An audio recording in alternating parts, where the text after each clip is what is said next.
Ito mga kabali, bali ito na yung panlima natin.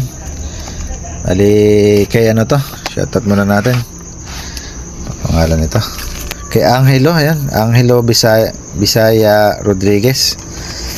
Bali shoutout sa'yo. Ito gagawin ko na yung unit mo. Bali tatlo yung unit nya. Ang ano nito, ang shipping nito 150. Taga ano siya, San Pedro, Bagabag, Nueva Vizcaya. Yan. Bali yung dilaw daw yata, yung mahina at ano, rumerekta, yung may relay. Tapos yung ibang ano nito, hindi ko na rin gano'ng natandaan. Bali ano muna natin, yan plastic lang natin. Plastic lang, ala siguro ano to. Ano ko lang kung may karton to, parang wala. Bali ito, i-eras ko lang sa plastic, tingnan natin yung loob. Bali ito yung unit ni sir. Bali ito yung number 1 yan. Ito yung number 2. Ito yung number 3. Bali mamaya na natin ipapakita bawat unit kung ano yung unit nya. Tatanggalin kasi natin papel. Bali yan. Yung 1 muna gagawin natin. Ito. Bali 6'8 yan. Ayan o. Ayan. 6'8. Dilaw. Ito yung rumerect na sinasabi.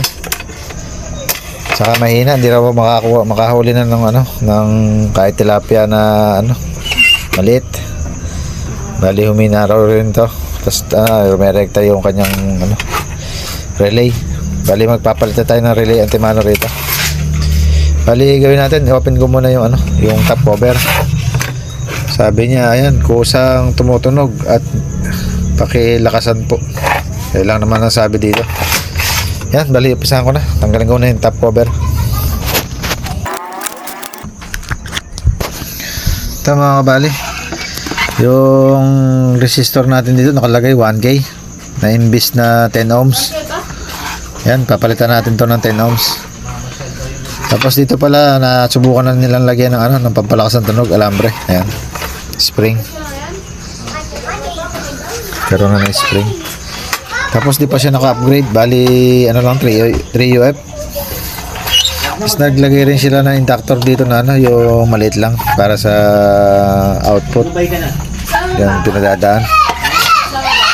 Tapos sasunog yung ano niya, yung kanyang resistor dito. Ito, yung malaki. Yan, bali yun muna gagawin ko. Papalitan ko ng ano to, ng 10 ohms. Kasi yung relay, papalitan ko rin to. Yun muna gagawin ko. Tsaka natin tetestingin.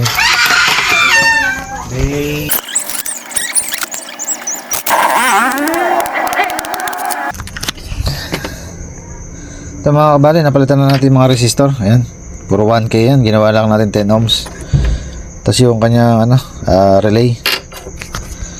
Try natin ano. Testing muna natin kung aandar siya. Tingnan natin kung gaano kalakas lang yung andar niya.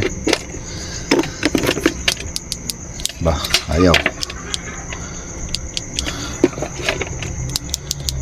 Bali, try muna natin direct ng pindutan.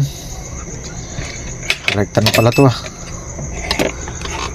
Bali sa negative siya naglagay ng ano, ng switch. Ayaw naman. Bali, ano muna, i-aayos ko muna to. Babalik ko sa dati yung ano, yung wire ng ano, ng negative. Bali pinutol, doon naglagay ng switch.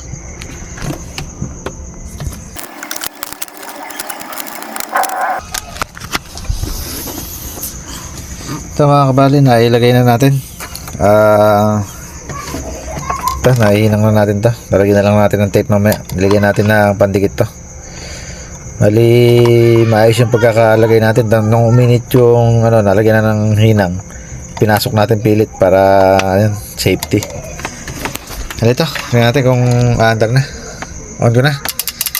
Yan, nagkakaroon ng ano, tunog. Direct natin. Yan, maandar. Yayin natin. Yan, hayin na lahat. Para ito lang yung kinakain niya sa battery.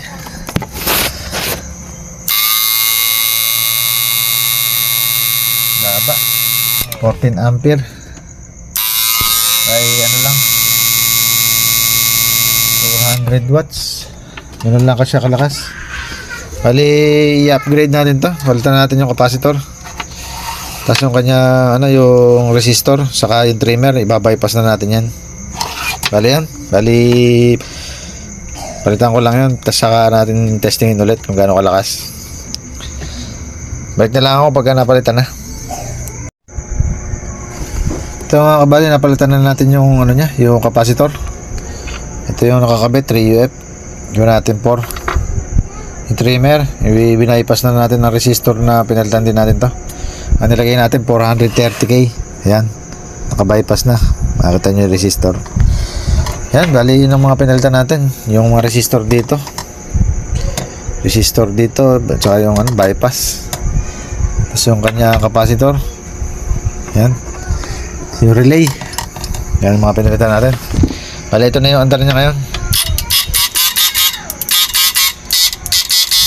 Bali lumaki yung tunog niya dahil naging 4 yung ano niya, yung capacitor.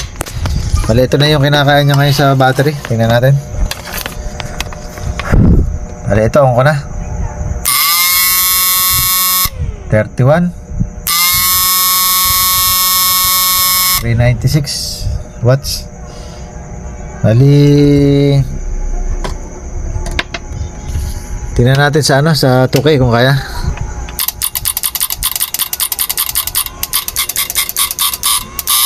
Yan, kaya naman. Ito kinakain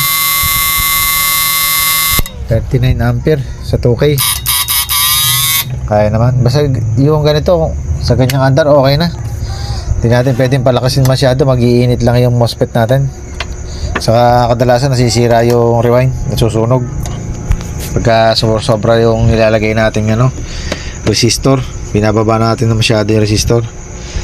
Bali yung 430 sagad na yan, okay na yan. Huwag na natin ilalagay sa 330. Pag nilagay natin sa 330, doon nagkakaroon ng problema. Nag-iinit masyado yung rewind saka yung MOSFET. Yan, bali sa unit na to, yun lang ano, kailangan natin gawin dito. Tanggal naman natin yung rumerekta, saka napalakas uli natin. Pasigit pa sa dati to kasi nga na-adjust natin yung ano, yung resistor sa frequency.